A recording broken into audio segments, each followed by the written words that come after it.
시청자 여러분 안녕하세요. 경제 지식과 문화 정보를 다루며 여러분의 오전을 책임지는 시간 유민영의 경제 돋보기, 저는 진행을 맡은 앵커 유민영입니다.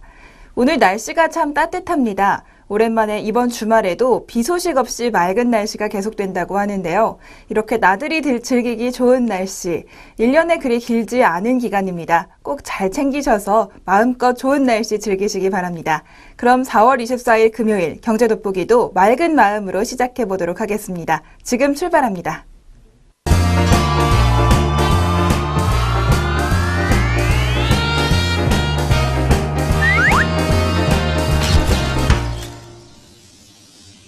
첫 순서는 최신 경제 이슈를 빠르고 깊게 들여다보는 시간, 동향 돋보기 시간입니다. 오늘은 키덜트 문화가 급속도로 퍼지고 있는 상황에 대해서 살펴보도록 하겠습니다. 키덜트 문화, 바로 키드와 어덜트의 합성어죠. 수개월치 월급을 꼬박 모아도 사기 어려운 장난감들이 바로 키덜트를 위해서 나오고 있다고 합니다. 2007년 출시된 레고의 경우에는 이 제품을 680만 원에 판매한다는 글도 쇼핑 사이트에 올라온다고 합니다. 출시 당시 가격은 $500, 우리 돈으로 약 50만 원 정도였지만 단종 후 가격이 치솟아서 600만 원에 육박하는 그런 키덜트 제품들도 있습니다. 이런 사례를 봐도 알 수 있듯이 장난감이 아이들의 영역에만 머물고 있지 않습니다. 돈을 직접 버는 어른들, 그래서 돈을 많이 쓸 수 있는 어른들이 장난감을 수집하는 문화가 떠올랐기 때문입니다. 어린이의 취향을 추구하는 어른을 지칭하는 키덜트 문화, 굉장히 많이 늘어나고 있는데요. 특히 지난해부터 사회관계망 서비스 SNS에서 키덜트와 관련된 글들이 눈에 띄게 늘어나고 있다고 합니다. 빅데이터 분석업체 다음소프트가 분석한 결과에 따르면 키덜트를 포함한 트위터글 3만 8천여 건과 블로그글 1만 7천여 건을 분석을 했는데요. 지난해 SNS에서 키덜트라는 단어는 2만 1,460번이나 언급됐습니다. 지난해 7,476건과 비교하면 무려 3배로 증가한 겁니다. 올해 언급된 횟수는 1만 6천여 건인데요. 한 해의 반도 채 지나지 않은 시점에서 언급량은 벌써 작년의 절반을 넘어섰습니다. 이렇게 키덜트 문화가 확산되고 있는 가운데 어린이가 사는 장난감과 이 키덜트인 어른이 사는 장난감, 가장 큰 차이는 바로 구매력에 있습니다. 어린이는 부모가 허락하는 한도 내에서만 장난감을 살 수가 있죠. 하지만 돈을 직접 버는 어른이라면 상황이 다릅니다. 돈을 얼마나 쓰든 본인의 선택이기 때문에 고가의 장난감도 곧 쉽게 사곤 합니다. 그래서 SNS에서도 키덜트 제품을 사고 싶다나 갖고 싶다라는 표현보다는 사다, 갖다, 모으다라는 표현이 더 많이 등장합니다. 사고 싶고 갖고 싶은 데서 그치지 않고 실제로 사거나 모은다는 것을 뜻하는데요. 올해만 봐도 그렇습니다. 키덜트 제품을 사고 싶다나 갖고 싶다는 표현은 SNS에 현재까지 600여 번 등장했지만 모으다, 사다, 갖다는 표현은 1860여 건이나 등장했습니다. 키덜트 제품을 사다, 모으다, 갖다라는 표현이 확 늘어난 것도 바로 지난해부터인데요. 2014년 키덜트를 모으다라는 표현은 1154번 등장해서 지난해보다 2.7배로 늘어났습니다. 반면 키덜트를 사다, 갖다라는 표현은 2.6배 증가한 2,400여 번 나타났습니다. 이렇게 키덜트 제품에 대한 관심도 늘어나고 실제로 구매하는 사람들도 늘어나고 있는데요. 그렇다면 키덜트 제품들 중 인기 있는 것들은 무엇일까요? 키덜트 제품 가운데 가장 많이 언급된 것은 바로 피규어, 모형 장난감입니다. 2014년 기준으로 키덜트와 함께 피규어를 함께 언급한 횟수는 3,108건으로 집계됐습니다. 피규어는 아이들이 갖고 노는 인형과는 달리 캐릭터의 세세한 작은 부분까지 구체적으로 만들어낸다는 것이 가장 큰 특징입니다. 실제로 피규어를 사다라는 표현은 2011년 11,608번, 2012년 23,377번, 2013년에는 4만 건을 넘어서더니 작년에는 8만 4천여 건 등장하면서 매년 2배로 증가하고 있습니다. 그 중에서도 가장 많이 언급된 피규어는 바로 레고입니다. 레고는 2011년부터 지금까지 부동의 1위를 지키고 있었는데요. 레고 언급량은 2011년 619건에서 지난해 3,640건으로 6배로 늘었습니다. 레고 외에도 인기 있는 제품으로 스타워즈, 디즈니가 있고요. 2011년에서 2012년까지는 스타워즈가 2위, 2013년에서 2014년까지는 디즈니가 2위를 차지했습니다. 그렇다면 키덜트가 바로 피규어에 꽂히는 이유는 무엇일까요? 바로 정교함에 답이 있다는 것이 다음 소프트의 분석입니다. SNS에서도 피규어를 언급할 때 질이 좋다, 정교하다는 뜻의 고퀄리티, 고퀄이라는 말이 굉장히 많이 등장합니다. 지난해 언급량은 2,517건으로 지난해보다 3.4배로 증가했습니다. 이렇게 키덜트의 감성이 사회 전반적으로 퍼지고 어른들 사이에서 많은 인기를 끌면서 다양한 업체들이 마케팅으로도 이용하고 있습니다. 맥도날드 햄버거를 사면 슈퍼마리오의 피규어를 주거나 던킨도너츠에서 도너츠를 사면 캐릭터 무민의 인형을 주는 등 이렇게 캐릭터들을 마케팅에 활용하고 키덜트 문화를 마케팅에 활용하는 사례가 점차 늘어나고 있습니다. 이렇게 우리 사회에서 귀여운 캐릭터들 그리고 정교한 피규어들이 어른들에게도 인기를 끌고 있는 가운데 앞으로의 경제계 동향, 이런 귀여운 캐릭터들을 어떻게 발전시킬지 주목되고 있습니다. 지금까지 동향 돋보기 시간이었습니다.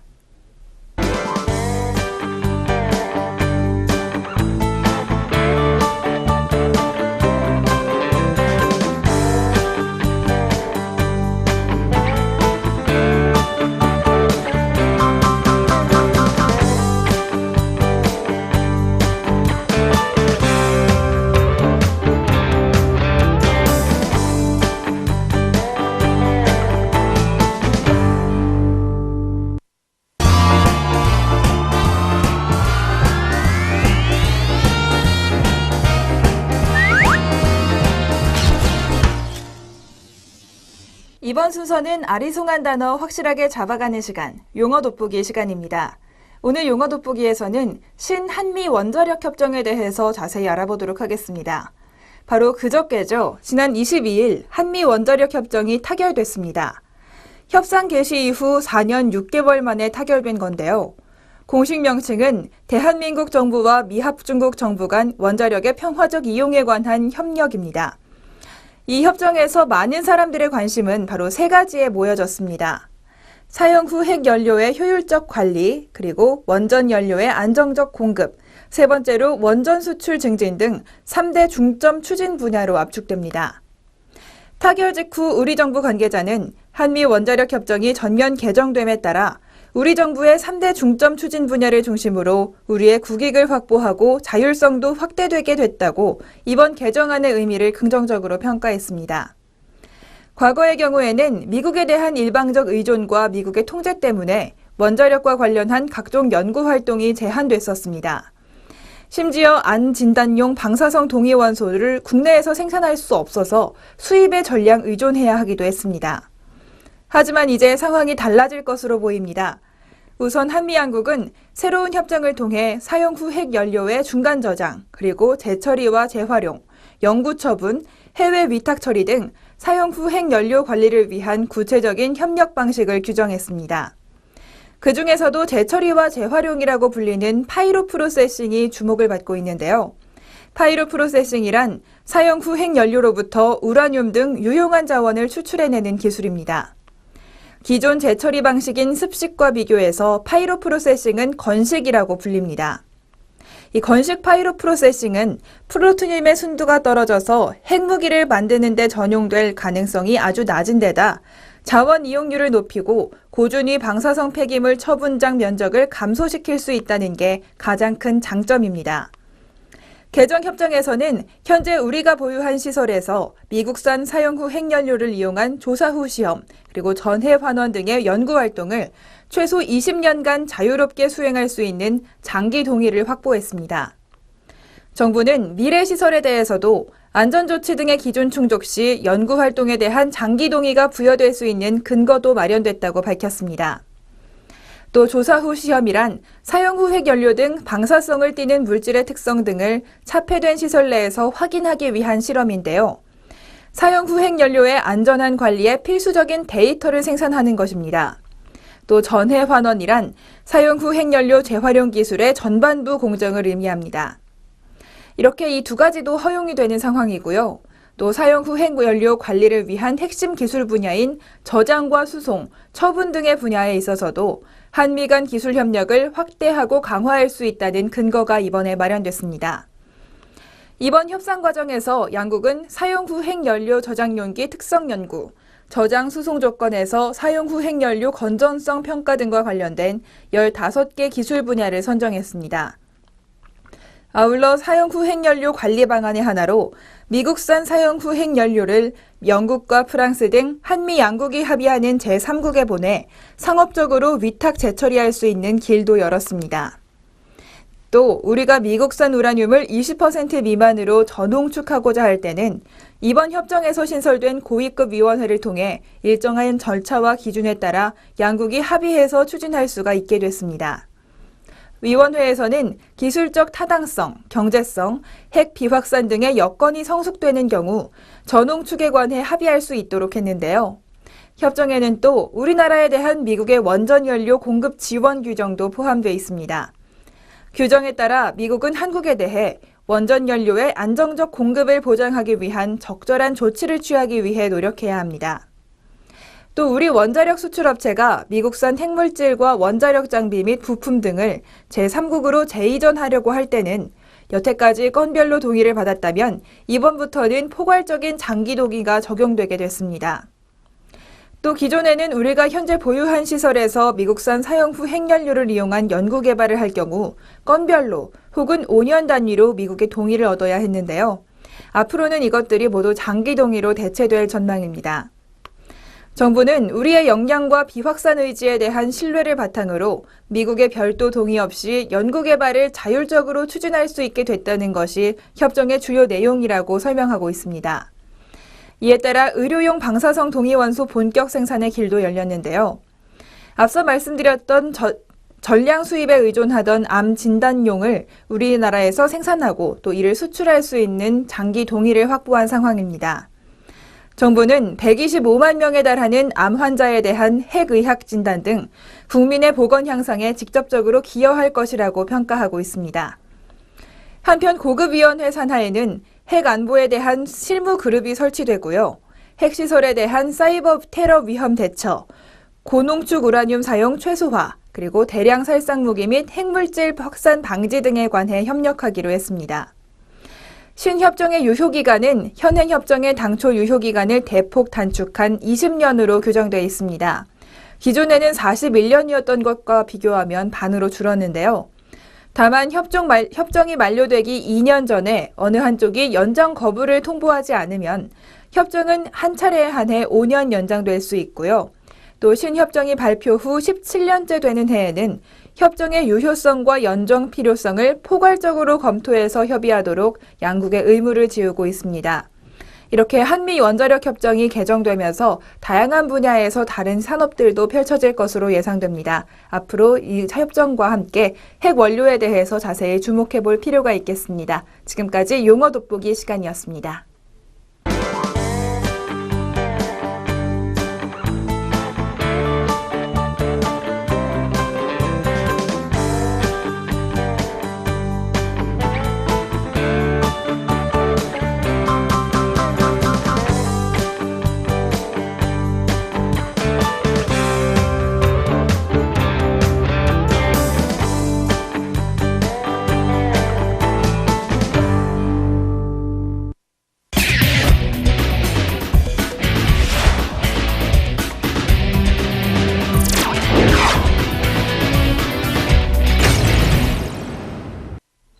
경제의 문화적 재미를 더하다. 컬처 앤 이코노미 시간입니다.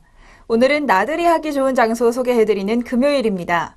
한국관광공사가 선정한 100대 가볼 곳들, 오늘 세 번째로 소개해드리는 시간인데요. 따뜻한 봄날에 가볼 만한 여행지 오늘도 소개해드리도록 하겠습니다. 먼저 첫 번째 여행지, 경기도 양평의 두물머리입니다. 두물머리는 말 그대로 두 물이 만난 곳인데요. 남한강과 북한강이 합쳐져서 대한민국을 대표하는 한강을 시작되는 곳, 이런 유일무이한 테마와 컨텐츠를 가지고 있는 관광지입니다. 이 두물머리에 가시면요, 이른 아침에 피어나는 물안개와 일출, 그리고 황포돛배, 또 400년이 넘은 느티나무가 어우러진 이런 풍경이 우리를 맞아주는데요. 한강의 아름다운 풍경을 꼽은 곳 중 가장 먼저 한강 제1경으로 꼽히는 곳이기도 합니다.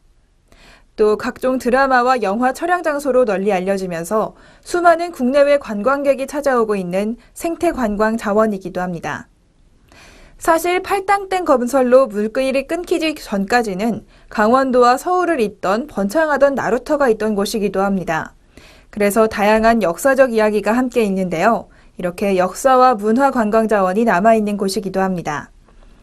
또 두물머리는 최근의 대표 여행 트렌드인 힐링에 부합하는 관광지인데요. 서울에서 30분 거리라는 지리적 이점 외에도 주변에는 수도권 최대 연꽃 정원인 세미원이 있고요.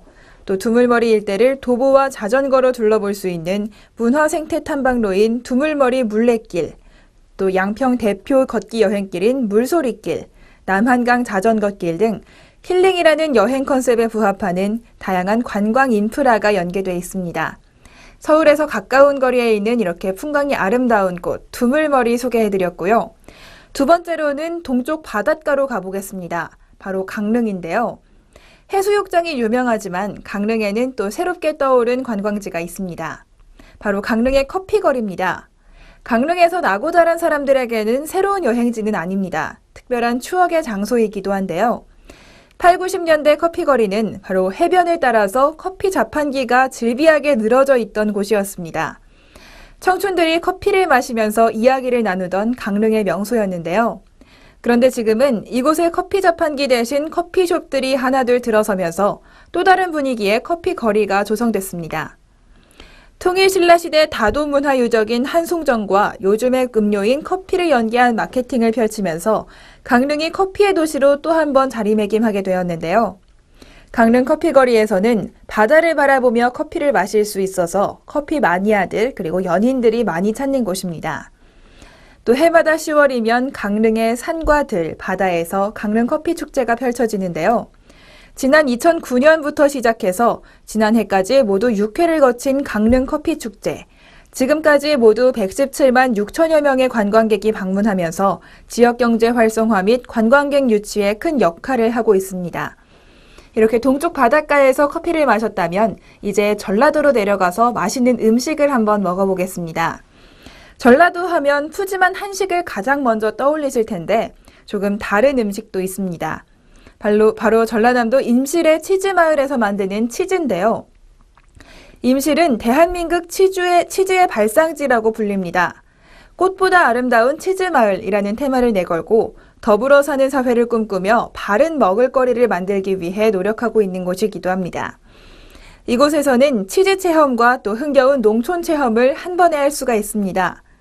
임실 치즈마을은 우리나라 치즈의 본고장인 만큼 마을 사람들이 직접 치즈 체험을 진행하고 있고요. 소규모의 목장형 치즈 가공업체에서는 신선한 요구르트와 치즈들이 생산되고 있습니다. 또 치즈마을 입구에서 느티나무가 줄지어서 체험객들을 맞이하고 있는 풍경, 또 그 옆에 작은 시냇물이 흐르는 풍경에서 농촌의 소박함과 정겨움도 함께 느낄 수가 있습니다. 느티나무 길을 따라 마을에 들어서면 치즈마을 정보센터가 제일 먼저 눈에 띄고요. 체험객들에게 좋은 휴식 공간이 제공되고 있습니다. 치즈마을 인근에는 임신군에서 조성한 임실 치즈 테마파크도 있고 또 이곳은 치즈마을과 연계한 관광자원으로서 다양한 볼거리와 즐길거리도 선사하고 있습니다. 이렇게 강릉에서 임실까지 다양한 먹거리들도 소개해드렸고요. 처음으로 소개해드린 두물머리에서는 좋은 풍광을 감상하실 수가 있습니다. 이번 주말 마음에 드시는 곳 한 군데 꼭 찾으셔서 좋은 주말 보내셨으면 좋겠습니다. 지금까지 컬처 앤 이코노미 시간이었습니다.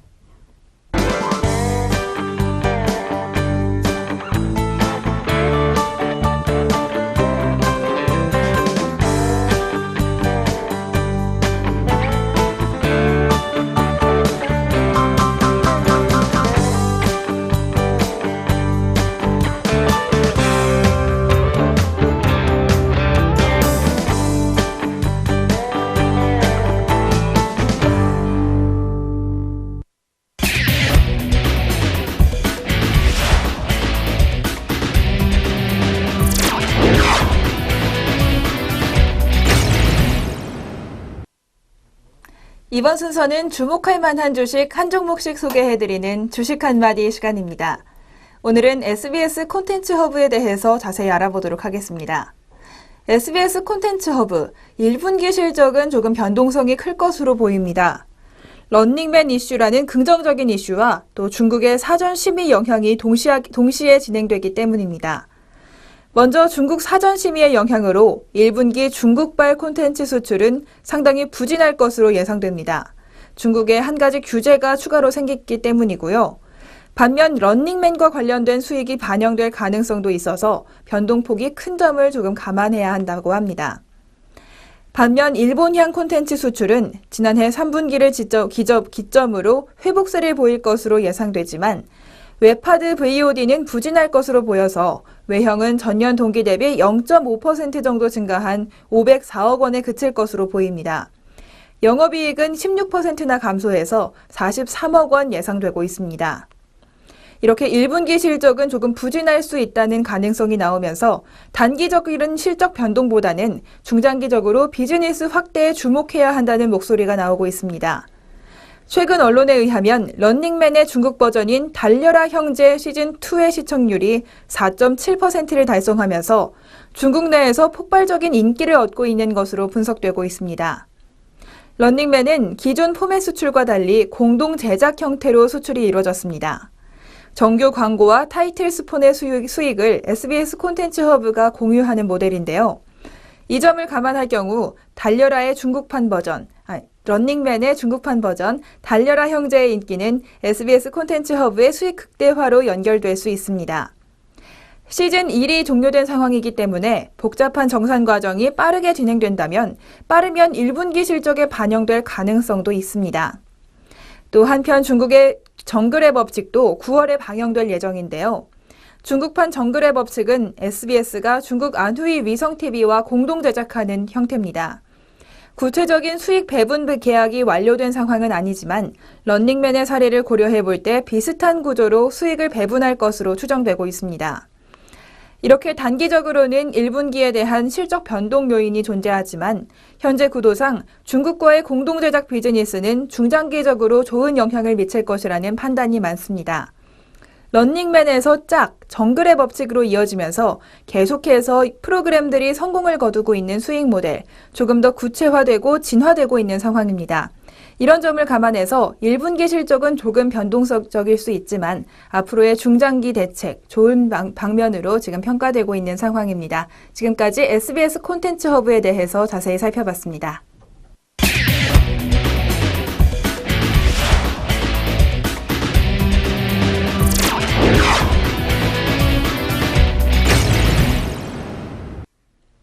경제적으로 사느라 지친 삶 가운데 쉼표가 되는 시간, 3분 문학 충전 시간입니다. 오늘 준비한 시는 정호승 시인의 슬픔이 기쁨에게라는 시입니다. 여러분은 슬픔과 기쁨 중 어떤 것이 더 좋으신가요? 사실 바보 같은 질문일 수도 있겠는데요. 당연히 슬픔보다는 기쁨이 가득한 삶, 누구나 꿈꾸고 있습니다. 하지만 정호승 시인은 기쁨보다도 사랑보다도 소중한 것이 바로 슬픔이라는 말을 합니다. 그 이유가 궁금한데요. 시를 통해 함께 들어보시죠. 슬픔이 기쁨에게. 정호승. 나는 이제 너에게도 슬픔을 주겠다. 사랑보다 소중한 슬픔을 주겠다. 겨울밤 거리에서 귤 몇 개 놓고 살아온 추위와 떨고 있는 할머니에게 귤값을 깎으면서 기뻐하던 너를 위하여 나는 슬픔의 평등한 얼굴을 보여주겠다. 내가 어둠 속에서 너를 부를 때 단 한 번도 평등하게 웃어주지 않은 가만히에 덮인 동사자가 다시 얼어 죽을 때 가만히 한 장조차 덮어주지 않은 무관심한 너의 사랑을 위해 흘릴 줄 모르는 너의 눈물을 위해 나는 이제 너에게도 기다림을 주겠다. 이 세상에서 내리던 한방눈을 멈추겠다. 보리밭에 내리던 봄눈들을 데리고 추위 떠는 사람들의 슬픔에게 다녀와서 눈 그친 길을 너와 함께 걷겠다. 슬픔의 힘에 대한 이야기를 하며 기다림의 슬픔까지 걸어가겠다. 사랑과 기쁨, 어쩌면 이 감정들은 느낄 수 있는 사람들만 누릴 수 있는, 어쩌면 특권이라고도 할 수 있는 감정입니다. 하지만 슬픔은 느끼고 싶지 않아도 느껴야만 하는 평등한 감정이라고 시인은 말하고 있습니다.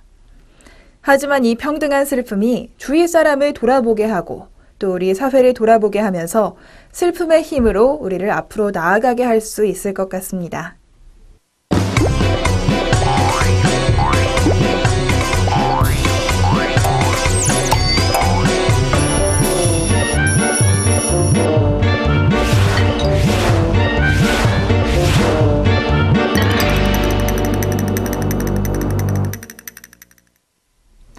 오늘 경제 돋보기 준비한 소식 모두 전해드렸습니다.